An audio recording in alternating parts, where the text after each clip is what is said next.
নমস্কার বন্ধুরা, প্রিয়াঙ্কা সাবেকি কিচেনে আপনাদের সবাইকে স্বাগত জানাই। আজ আমি বানাবো আলু ফুলকপির ডালনা। তো আলু ফুলকপির ডালনা বানানোর জন্য আমি নিয়ে নিয়েছি আলুগুলোকে এরকম ডুমো ডুমো করে কেটে নিয়েছি। আর নেবো ফুলকপিগুলোকে আমি একটু বড় সাইজ করে কেটে নিয়েছি। আর নেবো দুটো তেজপাতা। আলু আর ফুলকপিগুলো একই রকম সাইজ করে কেটে নিতে হবে, ছোট বড় করলে গলে যাওয়ার সম্ভাবনা থাকে। আর এখানে একটি আমি মশলার পেস্ট তৈরি করে নিয়েছি, যাতে দিয়েছি কাজু, কিশমিশ, আদা, কাঁচা লঙ্কা আর 2 টুকরো এলাচ। এই সমস্ত কিছু দিয়ে মশলাটাকে আমি একটা ফাইন পেস্ট করে নিয়েছি। এবার দেখুন, এই আলু ফুলকপিগুলোকে আমি একটু কিছু গুঁড়ো মশলা মাখিয়ে নেব।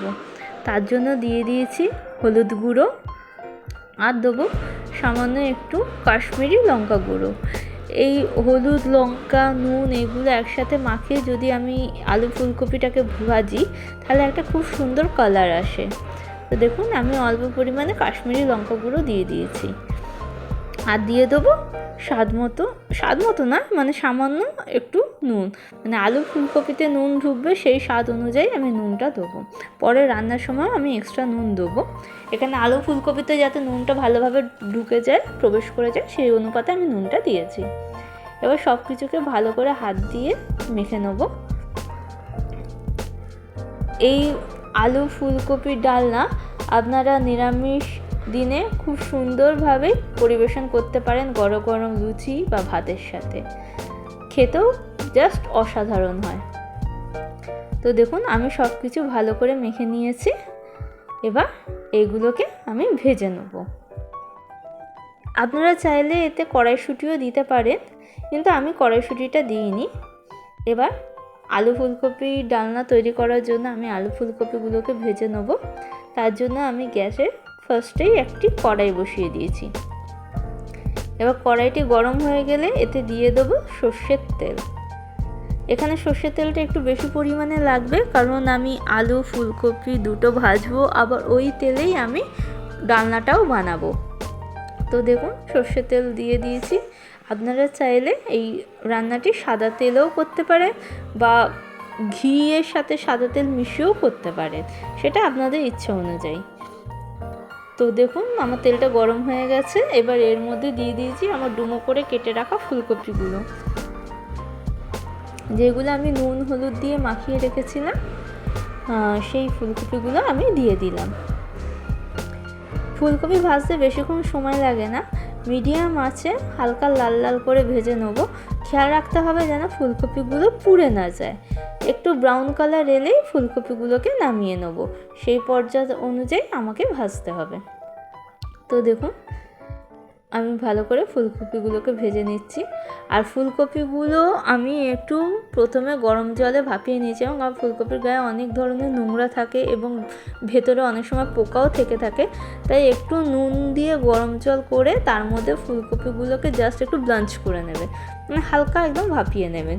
খুব একটা ভাপাবেন না, তাহলে ফুলকপি সেদ্ধ হয়ে যাবে। রান্না করার সময় ভাজতে গেলে ফুলকপিগুলো ভেঙে ভেঙে যাবে, এবং রান্নার সময় তো ফুলকপি গলে যাবে।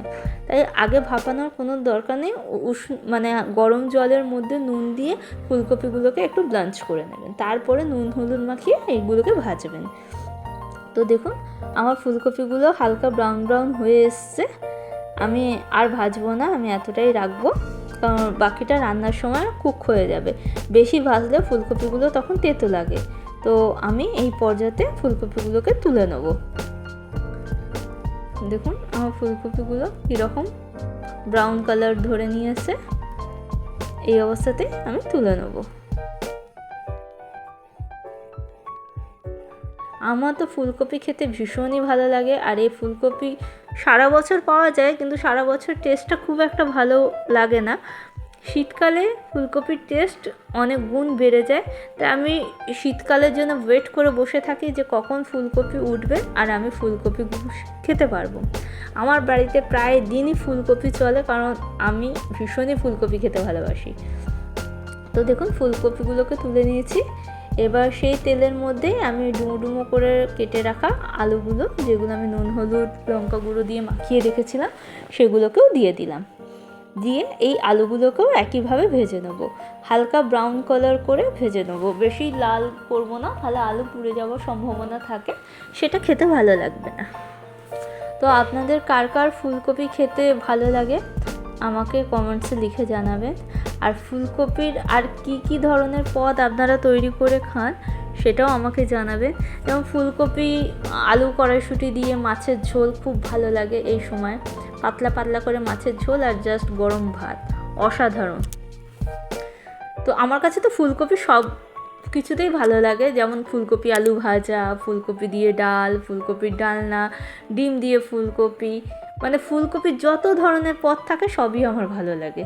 তো যাই হোক, আর কথা না বাড়িয়ে এবার রান্নায় ফিরি। এবার দেখুন আলুগুলোকে আমি তুলে নিয়েছি, নিয়ে ওই তেলের মধ্যে আমি দিয়ে দিয়েছি 2টো তেজপাতা আর সামান্য একটু হিং। নিরামিষ রান্নায় যদি হিং দেওয়া হয় তাহলে টেস্টটা খুবই ভালো আসে। আপনাদের যদি হিং খেতে অপছন্দ হয় তাহলে আপনারা হিংটা স্কিপও করতে পারেন, কিন্তু কখনো হিং দিয়ে নিরামিষ এই ফুলকপি আলু ডালনাটা তৈরি করে দেখবেন, খুব ভালো হয়। তো দেখুন আমি যে মশলাটা বেটে রেখেছিলাম, পেস্ট করে রেখেছিলাম, সেই মশলাটা দিয়ে দিলাম, যাতে আছে আদা, কাঁচা লঙ্কা, অল্প একটু সামান্য গোটা জিরে, কিশমিশ, কাজু আর চারমগজ, আর সঙ্গে ছিল 2টো ছোটো এলাচ। এই সমস্ত মশলার পেস্টটা আমি তেলের মধ্যে দিয়ে দিলাম। আর মশলাটা যাতে তলায় ধরে না যায় তার জন্য ওই মশলার বাটিটা ধুয়েই অল্প অল্প করে আমি জল দিয়ে দেবো। আর মশলাটা কষিয়ে নেবো, গ্যাসের ফ্লেমটাকে আমি মিডিয়ামে রেখে মশলাটা কষিয়ে নেব, কারণ হাই ফ্লেমে মশলা ধরে যাওয়ার একটা সম্ভাবনা থাকে, তাই মিডিয়াম ফ্লেমে রেখে মশলাটি কষিয়ে নিতে হবে যতক্ষণ না মশলা থেকে তেল বেরিয়ে আসছে। দেখুন এর মধ্যে আমি দিয়ে দিয়েছি সামান্য কাশ্মীরি লঙ্কা গুঁড়ো।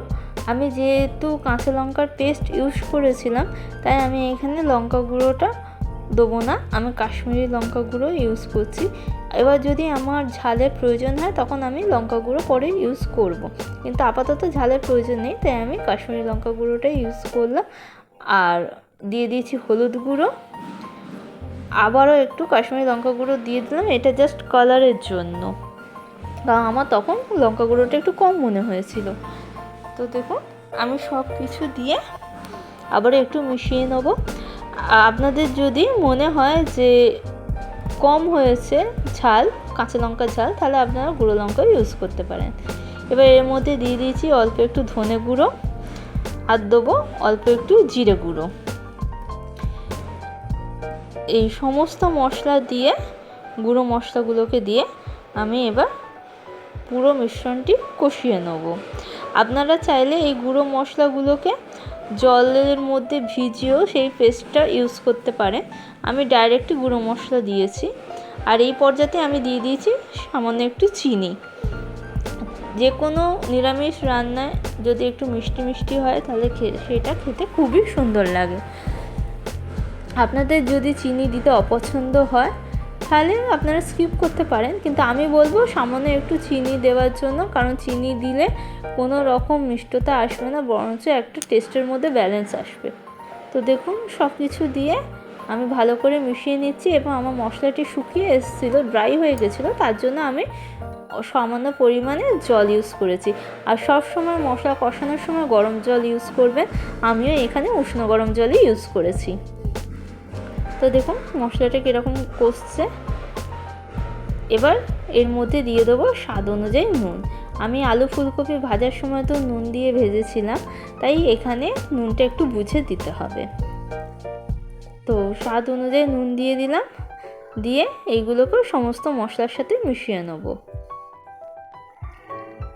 আমি কিন্তু এখানে টমেটোর ইউজ করিনি, আপনারা যদি চান তো এখানে টমেটোও দিয়ে দিতে পারেন, আর সেটা আপনারা এই পর্যাতেই দিয়ে দেবেন।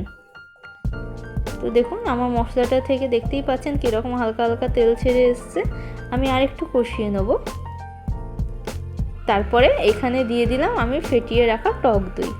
যেহেতু আমি টমেটো ইউজ করিনি তাই আমি টক দই ইউজ করেছি। আপনারা যদি টমেটো ইউজ করতে চান তাহলে অবশ্যই ইউজ করতে পারেন। তো দেখুন আমি টক দইটা দিয়ে দিয়েছি, আর টক দই দেওয়ার সময় গ্যাসের ফ্লেমটি অবশ্যই লোতে রাখবেন বা অফ করে দেবেন। তারপর টক দই দিয়ে মিশিয়ে নিয়ে তারপরে ফ্লেমটি অন করুন, কারণ অতিরিক্ত গরম মশলার সাথে যদি টক দই দেওয়া হয় তাহলে টক দইটা কেটে যাওয়ার একটা সম্ভাবনা থাকে। তার জন্য ফ্লেমটা একদম লো করে দেবেন বা ফ্লেম অফ করে দিয়ে কিছুক্ষণ ঠান্ডা হতে দিয়ে তারপরে টক দইটা দেবেন। তো দেখুন টক দই দিয়ে আমি সমস্ত কিছু মিশিয়ে নিচ্ছি। দেখতেই পাচ্ছেন আমার কীরকম মশলা থেকে তেল বেরিয়ে এসছে। এইটা একটু সময় সাপেক্ষ, যে কোনো রান্নায় কষানোটা একটু সময় সাপেক্ষ। একটু বেশিক্ষণ সময় ধরে যদি রান্না কষানো যায় তাহলে সব কিছুই খুব সুন্দর টেস্ট আসে, সে যে কোনোই রান্না হোক না কেন। কষানোর ওপরেই রান্নার মেন নির্ভর করে। তো দেখুন আমি অনেক 10 মিনিট সময় ধরে মশলাগুলোকে কষিয়ে নিয়েছি। এবার এই অবস্থাতেই এর মধ্যে আমি অ্যাড করব আলু ফুলকপিগুলো।